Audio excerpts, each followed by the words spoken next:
First we were going to do a fine dining concept, and we test marketed it, kind of like stood outside, talked to people. Nobody was really into it at all.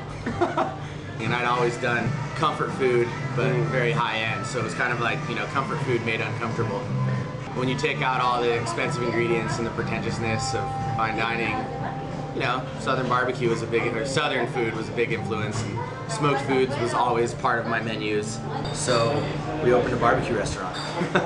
What goes well with barbecue is obviously beer. So we're gonna serve draft beer, let's serve the best quality beer we can. And so right off the bat, that takes away anything that the macros make. But coincidentally, it's just the craft beer movement started really taking off. I mean, it had been taking off anyways, but you know, we found a niche here.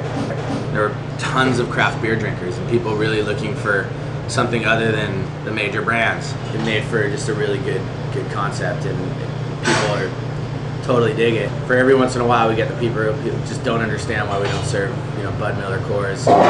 Yeah, people that are just so grateful that we don't serve Bud Miller and Coors. You can like whatever beer you want. Just because I choose not to serve macros doesn't mean that there's not a place for it. There's obviously a need for those beers. I just don't think they taste very good. They're not made with the love and care that the craft brewers make. There's a group of brewers that got together and decided to make really good beer out of really good ingredients and take a lot of time and care. Sometimes beers are just really rare, and if you don't know it, ah man, I want you to try it, I really do. If you like that style of beer, I guarantee it will be the best beer of that sort you've ever had. There's often times where we'll pour beers we make no money on, just because it's so good and people have to drink it. I'm really bad about updating my website, and people would complain about it, so I got the idea of we're just going to install a webcam. So every 15 minutes in the other room it takes a shot of the beer list, so we have real-time beer updates, because the whole me updating the website thing wasn't working. It's pretty cool. I think it's the first one done.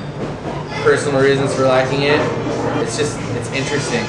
The flavors are awesome. They're all different, they're all interesting. Everybody's beers taste entirely different. At the end of the day, the biggest reason for drinking it, people involved in the beer culture are a really good group of people, and you know, I'm really blessed to be involved with it. That's what it's all about, is having a beer with a few friends.